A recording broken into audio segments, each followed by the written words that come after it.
Live from downtown Detroit, Local 4 News at 6 starts now.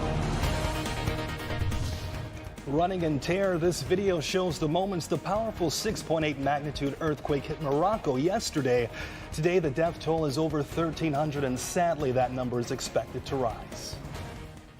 Thank you so much for joining us. I'm Victor Williams in for Will Jones. And I'm Pamela Osborne. The quake was the biggest to hit the country in 120 years. Morocco's army is using helicopters and drones as they conduct search and rescue missions for survivors. And disaster aid is already headed to the country. That's right. Jacqueline Francis spoke with the local organization about their efforts to help. And Jacqueline, from what we understand, they're doing everything they can from right here. That's right. We're here at the Islamic Center of Detroit, where they just had their Day of Dignity, which helps support the local community. But at the same time, they've had to pivot to launch a fundraiser for the Islamic community in Morocco devastated by that earthquake. Islamic Relief USA, which has a chapter here in Detroit, is heading up the fundraising efforts for Morocco. They tell us many of the dead are in remote villages of the high Atlas Mountains, and the scale of the destruction there is still emerging. Food, shelter, and healthcare are expected to be the most urgent needs. Today, I talked with one of the organizers on the ground here in Detroit about what drives them to help others halfway across the world. Morocco is one of the Muslim countries, and it's it's part of our religion to be supportive when our brothers and sisters are having a bad situations. So I invite everyone to have their social responsibility and to start raising funds for Muslims and other Muslims in Morocco, because we are all human beings and we care for every single human beings who are living on this earth. The organization says the best way to help is to donate money, not items. You can do that through their website, irusa.org. Reporting live in Detroit, Jacqueline Francis, Local 4. Jacqueline, thank you for that information. And now we turn to the forecast. It's just a great day across the Mid-State. Take a look at this beautiful live shot of the Mighty Mac. Beautiful. Oh my gosh, very beautiful. And after a sweltering day and stretch of just hot weather last week, it's finally starting to turn cool. And I know a lot of people are welcoming this change, right? And it almost feels like the kind of day, the kind of weather that makes you want to go to a cider mill. Ron is here with us, and he brought in donuts for us today from the cider mill, Ron. I went to Franklin Cider Mill. It's one of the things that I do like about this season. You know, it's the end of summer. We are starting to get cool out there. Now, one of the things to note is that we were above normal with the temperatures to begin the month. Now we are below normal right now. Southfield, the clouds have returned across the area, looking at 696, traffic flowing fine right now. Detroit, 68 degrees, it's cool. 69 in Ann Arbor, Lapeer, 64, Monroe, 68 degrees.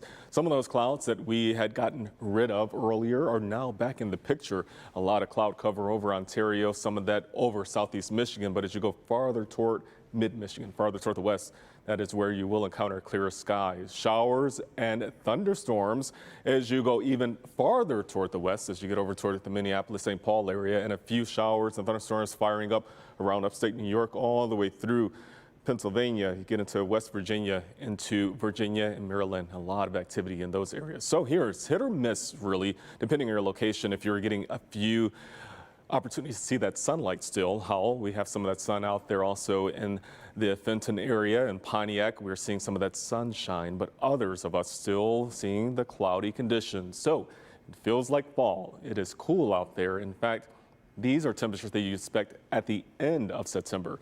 We are going to warm just slightly tomorrow. I'm going to talk about how much, and then we have rain in the forecast, and that is going to be a chilly rain, very much like what you might expect for fall. That's all coming up in just a matter of moments. We're going to talk about that. Over to you guys. Detroit police say a homeowner was detained after they fired a shot at officers while they searched the area for a suspect nearby that person's home. It happened last night around 10 p.m. in the area of St. Mary's and 7 Mile. That's where police pulled a car over after it hit an officer's car. One person in the car ran on foot, and officers lost sight of them down the street. While searching yards, a homeowner came out of the house and fired one round at officers. Luckily, no one was hit. That suspect was later found. No word on if any charges have been filed against the homeowner. The Detroit Zoo says the parking structure at the zoo was closed for a short time today after a suspicious device was found. Law enforcement investigated the device and determined it was no threat. The parking structure has since reopened. A man was arrested in Traverse City today after police say that he crashed his car into several buildings and then violated a personal protection order. Police say that this was the first crash at a home over in Long Lake Township at 11 p.m. last night. He then went to a nearby home, which according to the police was a violation of a PPO. The suspect then drove to a business in Garfield Township and then drove straight through the front doors. Finally, this morning, police say he then also hit an ER entrance of a local hospital. After a short chase, the man was arrested. The 33-year-old faces 6 counts of felony malicious destruction of property, fleeing and eluding, and then a violation of the personal protection order. Luckily, no one was hurt. MSP is continuing its search for a man who police say killed his mother last Tuesday. Troopers say 25-year-old Joshua Hill is wanted in connection with the death of his 64-year-old mother. It happened at a home on Glenwood Street. State police say if you see him, do not approach and call 911. You can also call Crime Stoppers at 1-800-SPEAK-UP. The 2023 G20 summit officially underway in India today. Members of the Group of 20 are gathered in New Delhi for the annual meeting of the world's top economies. Leaders announced a range of new infrastructure and investment projects, including an economic corridor that will connect India to the Middle East and Europe. President Biden says the project will create jobs and increase trade in the region. Bridging ports across 2 continents. Unlocking endless opportunities, including making it far easier to trade, export clean energy, expand access to reliable, clean electricity. The announcement also comes as the White House has tried to stress Biden's global leadership. A block party happened today in the city of Detroit, except this one was nothing like we've seen before. It was hosted by the Detroit Health Department and then offered several wellness activities. The department provided free health and dental screenings and then vaccinations for anyone who needed them. There was also the block party stables, just like the traditional DJ, and then food vendors. The Detroit Windsor Dance Academy celebrating its 40th season today.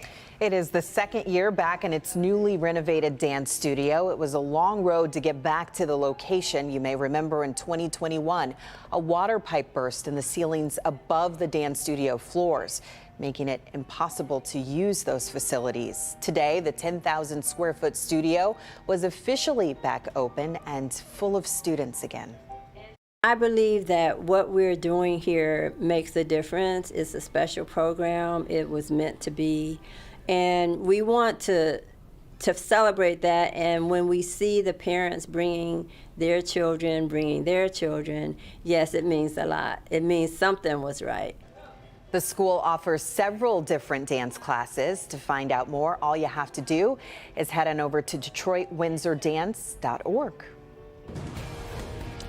And it's a bird, it's a plane, no, it's a drone. Next, we take a close look at the hands-on experience that dozens got to do with drones today and why it's so important to get kids involved.